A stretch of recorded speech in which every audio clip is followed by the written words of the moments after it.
कांग्रेस नेता राहुल गांधी ने एक बार फिर से मोदी सरकार और चुनाव आयोग पर कथित वोट चोरी का आरोप लगाया है।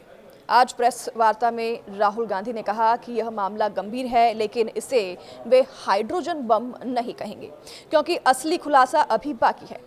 क्या है यह हाइड्रोजन बम, चलिए जानते हैं। उसके पहले आप इस बयान को सुनिए। राहुल गांधी ने आरोप लगाया कि सॉफ्टवेयर के माध्यम से बूथ के पहले वोटर के नाम का इस्तेमाल कर वोट डिलीट किए जा रहे हैं। उनका दावा है कि इस प्रक्रिया में कांग्रेस के मजबूत बूथों को टारगेट किया गया है। उन्होंने ये भी कहा कि इस तरह लोकतंत्र की हत्या की जा रही है और चुनाव आयोग जानबूझकर जांच को रोक रहा है। इतना ही नहीं, राहुल गांधी ने यह भी आरोप लगाया कि कांग्रेस समर्थक मतदाताओं के नाम वोटर लिस्ट से हटाने की कोशिश की गई है। कांग्रेस नेता ने यह भी कहा कि मुख्य निर्वाचन आयुक्त ज्ञानेश कुमार लोकतंत्र की हत्या करने वालों और वोट चोरों की रक्षा कर रहे हैं। राहुल गांधी ने मांग की है कि एक सप्ताह में निर्वाचन आयोग कर्नाटक CID को पूरी जानकारी साझा करें।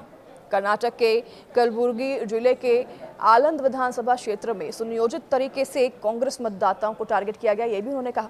राहुल गांधी के अनुसार जिनके नाम हटाने की कोशिश हुई है, उन्हें इसकी जानकारी तक नहीं थी।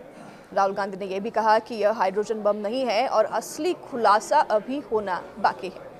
राहुल गांधी ने प्रेस वार्ता करके ये बताया कि फरवरी 2023 में इस मामले में FIR दर्ज की गई थी और उसके बाद मार्च 2023 में कर्नाटक CID ने चुनाव आयोग को पत्र लिखा और अब तक कुल 18 पत्र भेजे जा चुके हैं।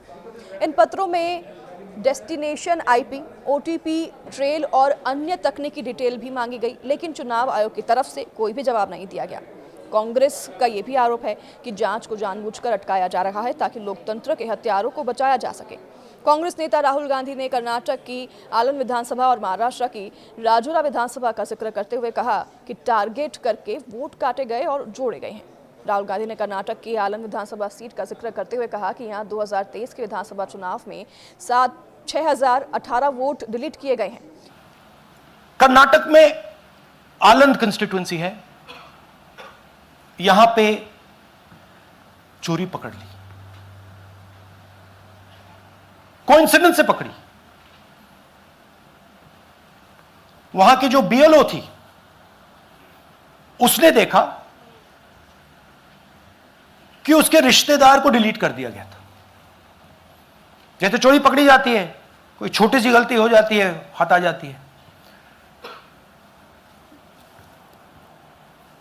आलंद में 6018 वोटर्स डिलीट हुए, उसमें से इनकी रिश्तेदार थे।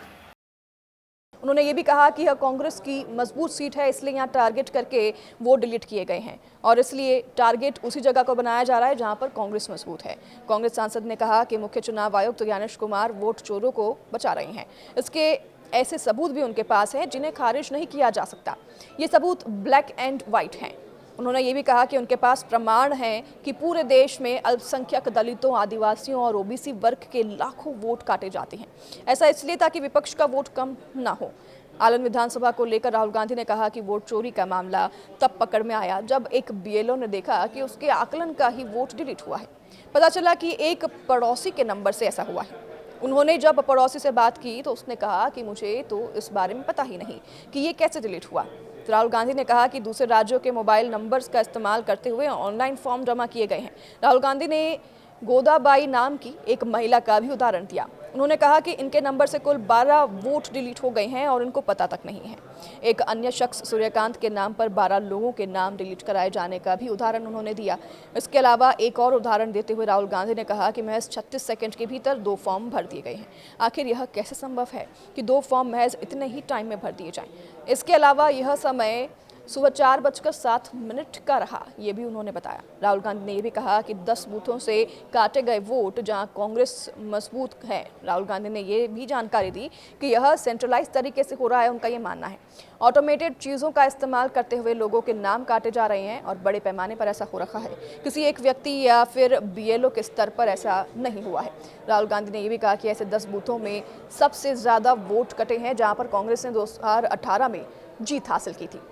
वहीं राहुल गांधी ने यह भी कहा है कि कर्नाटक CID ने 18 महीनों में 18 लेटर भेजे हैं, लेकिन कोई भी जवाब अभी तक उन्हें नहीं मिला है। CID ने यह भी पूछा है कि वे IP एड्रेस दिए जाएं जहां से ये फॉर्म भरे गए। इसके अलावा डिवाइस की लोकेशन और OTP ट्रेल भी दी जाए, लेकिन अभी तक इस पर कोई भी रिवर्ट नहीं आया है। इस बारे में कोई भी चुनाव आयोग की तरफ से नहीं मिला है। चुनाव आयोग को दिया 1 सप्ताह का अल्टीमेटम भी दिया गया है। कांग्रेस नेता ने यह भी कहा है कि इन लोगों को आखिर कौन बचा रखा है और ऐसा करने वाले शख्स को क्यों बचा रखा है। कोई और नहीं बल्कि ज्ञानेश कुमार हैं, बचा रहे हैं, जो इन सबको वोट चोरी करने वालों को भी उन्होंने ये भी आरोप लगा दिए हैं। उन्होंने चैलेंज दिया है कि 1 सप्ताह के अंदर चुनाव आयोग पूरी डिटेल भेजे। यदि नहीं दी तो फिर स्पष्ट हो जाएगा कि वोट चोरी हो रही है और चुनाव आयोग उन्हें बचाने में जुटा हुआ है। तो वहीं महाराष्ट्र की रजुरा सीट को लेकर भी राहुल गांधी ने कहा कि यहां 6,850 वोटर अचानक से ऐड कर लिए गए। राहुल गांधी ने कहा कि यदि 1 सप्ताह में ही जवाब नहीं मिला तो देश के युवा समझेंगे कि आप भी संविधान की हत्या करने वालों के साथ हैं। आपकी क्या राय है इस पूरे मामले पर? हमें कमेंट में लिखकर ज़रूर साझा कीजिएगा।